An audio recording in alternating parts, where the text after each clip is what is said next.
بسم اللہ الرحمن الرحیم۔ السلام علیکم۔ آج میں قصہ بیان کروں گا پیغمبر حضرت یحییٰ علیہ السلام کا۔ یحییٰ علیہ السلام اللہ تعالیٰ کے عظیم پیغمبر تھے اور آپ کے والد کا نام حضرت زکریا علیہ السلام تھا۔ یحییٰ علیہ السلام کو زکریا علیہ السلام نے اللہ تعالیٰ سے دعا میں مانگا تھا۔ یحییٰ علیہ السلام کا نام پوری کائنات میں پہلی مرتبہ رکھا گیا اور یہ نام براہ راست اللہ پاک کی جانب سے عطا فرمایا گیا تھا۔ آپ بچپن ہی سے پرہیزگار اور علم سے نوازے گئے تھے۔ اللہ تعالیٰ نے آپ کو پیدا کرنے سے پہلے ہی آپ کے والد محترم حضرت زکریا علیہ السلام کو آپ کے نبی ہونے کی خوشخبری سنا دی تھی، جیسا کہ سورہ مریم آیت نمبر 12 سے 15 تک اللہ تعالیٰ فرماتا ہے: اے یحییٰ، کتاب کو مضبوطی سے تھام لو، اور ہم نے اسے بچپن ہی سے دانائی عطا فرما دی تھی اور اپنے پاس سے انہیں رحم دلی اور پاکیزگی عطا فرمائی تھی۔ وہ بڑے پرہیزگار تھے اور اپنے والدین سے اچھا سلوک کرنے والے تھے۔ وہ سرکش اور نافرمان نہیں تھے۔ ان پر سلامتی ہو جس دن وہ پیدا ہوئے، جس دن فوت ہوں گے اور جس دن دوبارہ زندہ کر کے اٹھائے جائیں گے۔ یحییٰ علیہ السلام اپنے ہم عمر دوسرے تمام بچوں سے بالکل مختلف تھے۔ آپ اس چھوٹی سی عمر میں دوسرے بچوں کے مقابلے میں انتہائی سنجیدہ تھے۔ آخر آپ پیدائشی پیغمبر تھے۔ دوسرے بدتمیز بچے بے زبان جانوروں کو تنگ کر کے اور تکلیف دے کر خوش ہوتے تھے، لیکن سیدنا یحییٰ علیہ السلام بے زبان مخلوق کے ساتھ انتہائی غیر معمولی محبت و شفقت سے پیش آتے اور ان کی تمام تر ضروریات کا خیال فرماتے تھے، یہاں تک کہ آپ اپنی خوراک ساری کی ساری ان جانوروں اور پرندوں کو مرحمت فرما دیتے تھے اور خود اپنے لیے ذرا سی بھی خوراک نہیں رکھتے تھے، اور خود پھلوں سے لے کر درختوں کے پتوں تک پر گزارا فرماتے تھے۔ اور ایسا کام اللہ تبارک و تعالیٰ کا ایک سچا پیغمبر ہی کر سکتا ہے۔ اللہ تبارک و تعالیٰ نے حضرت یحییٰ علیہ السلام کو قانون اور فقہ کی بابت کتاب کا غور سے مطالعہ کرنے کے لیے رہنمائی فرمائی، جس کے بعد حضرت یحییٰ علیہ السلام اپنے وقت کے فاضل ترین اور سب سے بڑھ کر دانشمند شخص بھی بن گئے۔ اسی تعلیم و تربیت سے اللہ تبارک و تعالیٰ کا مقصد یہ تھا کہ آپ لوگوں کے درمیان جھگڑوں کا فیصلہ فرما سکیں، مذہب کے بارے میں سوالات کا بہترین جواب دے سکیں، لوگوں کو صراط مستقیم پر لا سکیں اور غلط کاموں سے روک جانے کا انتباہ بھی فرمائیں۔ بہرحال حضرت یحییٰ علیہ السلام بڑے ہو گئے اور آپ کی خاص کر کے اپنے والدین کرام کے لیے محبت، سعادت مندی اور خدمت اور عام لوگوں کے لیے بھی نرمی اور شفقت میں ہر حد سے بڑھ کر اضافہ ہوتا ہی گیا۔ اس حوالے سے آپ کے بارے میں ان گنت روایت موجود ہیں۔ ایک دن آپ کے والدین آپ کی تلاش کرنے نکلے تو آپ کو دریا کے کنارے آپ کو اس رب کی یاد میں اس قدر گم پایا کہ آپ کے والدین یہ دیکھ کر رو پڑے۔ ایک دفعہ آپ کے والد حضرت زکریا علیہ السلام نے 3 دن تک اپنے فرزند حضرت یحییٰ علیہ السلام کو نہیں دیکھا تو آپ ان کی تلاش میں نکلے اور آپ نے اپنے فرزند سیدنا حضرت یحییٰ علیہ السلام کو ایک قبر میں پایا جو انہوں نے خود کھود رکھی تھی اور اسی میں قیام فرماتے تھے۔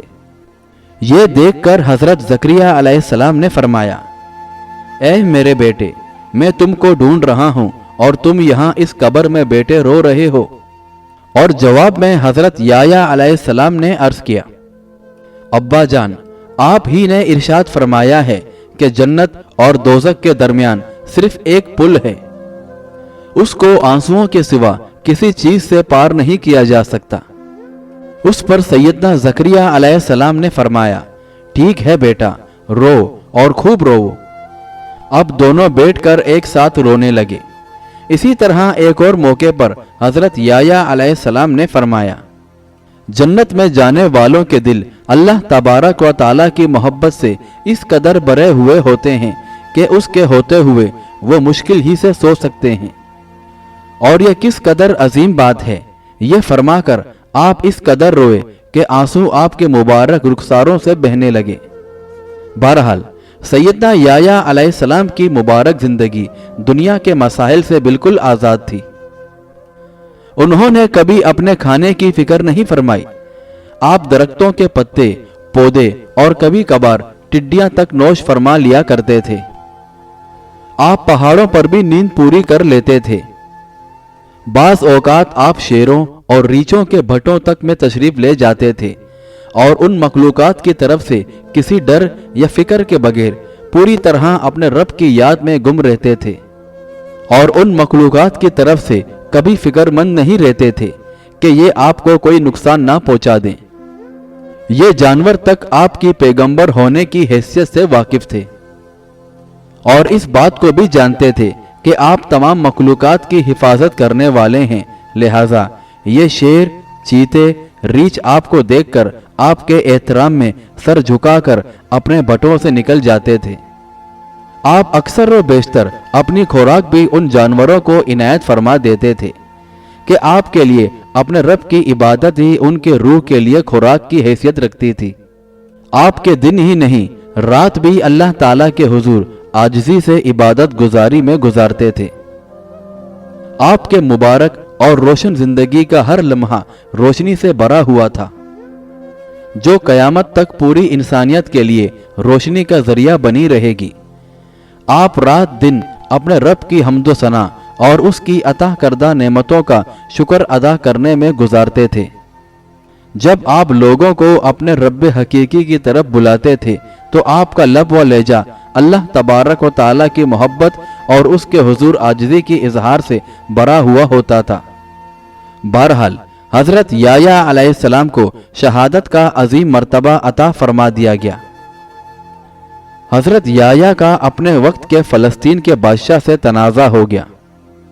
وجہ یہ تھی کہ اس سرزمین کا بادشاہ اپنی ہی سگی بھتیجی سالم سے شادی کرنا چاہتا تھا، اور اس شادی کی تائید خود اس عورت کی ماں کر رہی تھی۔ یہی نہیں، بعض یہودی عالموں نے بھی اس کی حمایت کر دی، لیکن حضرت یحییٰ علیہ السلام نے اس بات یعنی بادشاہ کی اپنی بھتیجی سے شادی کے خلاف اٹھ کھڑے ہونے کا اعلان فرما دیا۔ آپ کی کوئی بات معمولی نہیں ہو سکتی تھی، لہٰذا آپ کا اعلان جہاد جنگل کی آگ کی طرح ہر طرف پھیل گیا، اور دوسری جانب وہ بدبخت عورت سالم اس پر غصے سے بھر گئی کہ سیدنا حضرت یحییٰ علیہ السلام اس کی اپنے چچا سے شادی کے سخت خلاف ہو گئے ہیں۔ یوں اس عورت کے اپنے ملک کی ملکہ بننے کا خواب پورا نہیں ہو سکتا تھا۔ چنانچہ وہ عورت خوب بن سور کر ہار و سنگار کر کے بادشاہ کے پاس گئی اور اس کے سامنے ناچ گانا کیا۔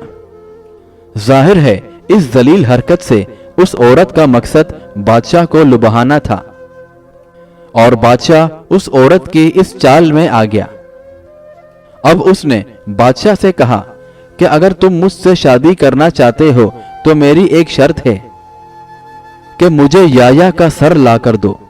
نعوذ باللہ، کیونکہ انہوں نے یعنی سیدنا یحییٰ علیہ السلام نے تمہیں پورے ملک میں بے عزت کروا دیا ہے۔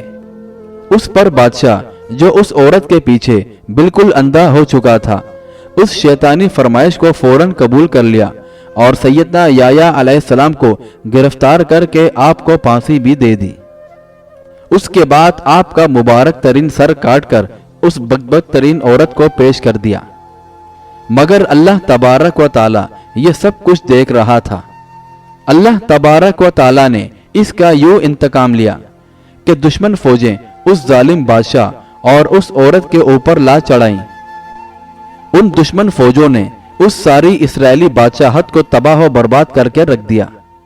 اللہ تبارک و تعالیٰ کے محبوب اور مقدس بندے اور سچے پیغمبر کی شہادت کی یہ سزا تھی جو بنی اسرائیل کو دی گئی، جو اس سخت عذاب کے قطعی طور پر مستحق تھی۔ بہرحال وہ بدبخت ترین عورت اور وہ ظالم بادشاہ بھی ہمیشہ کے لیے عبرت کا نشان بن گئے۔